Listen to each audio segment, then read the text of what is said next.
Hello, welcome to my new video. তো জিএলবিটি aspirant তোমাদের জন্য আবারও নিয়ে আসলাম ডে 25 অফ জিএলবিটি গ্রুপ ডি 2026। তো আজকের প্রশ্নগুলি হলো, তোমরা দেখে নাও, যারা জিএলবিটি এক্সাম যেন ফ্রি অফ কস্ট প্রিপারেশন করছো তাদের জন্য একদম ফ্রি অফ কস্ট, যেখানে তোমরা কোচিং সেন্টার থেকে টাকা দিয়ে নেবে, সেখান থেকে একদম ফ্রি অফ কস্ট আমি তোমাদের জন্য নিয়ে আসলাম বিভিন্ন ওয়েবসাইটে, বিভিন্ন কোচিং সেন্টার থেকে সংগ্রহ করা নোট এবং বিভিন্ন বই থেকে নেওয়া। তো আজকের এই প্রশ্নগুলি তোমরা খাতায় লিখে নাও।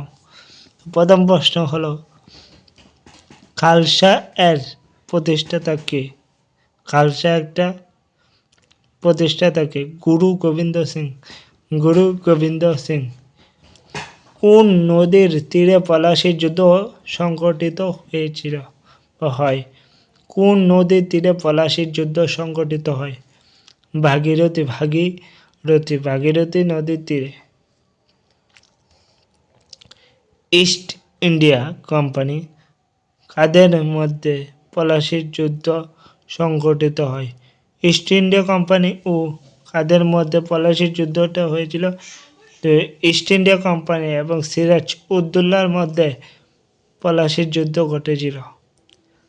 নেক্সট, পলাশী ও বক্সারের যুদ্ধতে শাসন কোথায় হয়েছিল? পলাশী আর বক্সারের যুদ্ধ যে জিতবে তার শাসন কোথায় হয়েছিল? যে ক্ষমতা কোথায় পেয়েছিল? বাংলা না West Bengal. Vasco da Gama কত সালে ভারতবর্ষে আসেন? 1498 খ্রিস্টাব্দে। ব্রিটিশ ইস্ট ইন্ডিয়া কোম্পানি কত সালে প্রতিষ্ঠিত হয়? 1600 খ্রিস্টাব্দে ব্রিটিশ ইস্ট ইন্ডিয়া কোম্পানি প্রতিষ্ঠিত হয়।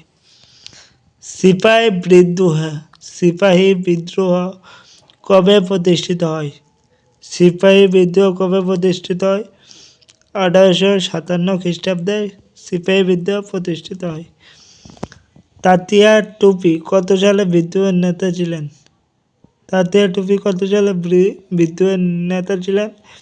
1857 সালেই তিনি বিদ্রোহের নেতা ছিলেন। কত সালে ঝাঁসির রানী লক্ষ্মীবাঈ মারা যান? 1858 সালে। সাঁওতাল বিদ্রোহের সূচনা কবে হয়? সাঁওতাল বিদ্রোহের সূচনা করে কবে? 1855 সালে। এই ছিল আজকের ক্লাস।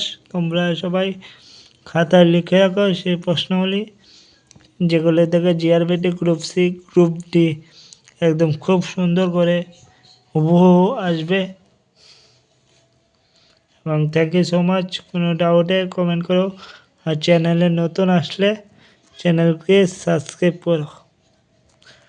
সবাইকে অনেক ধন্যবাদ।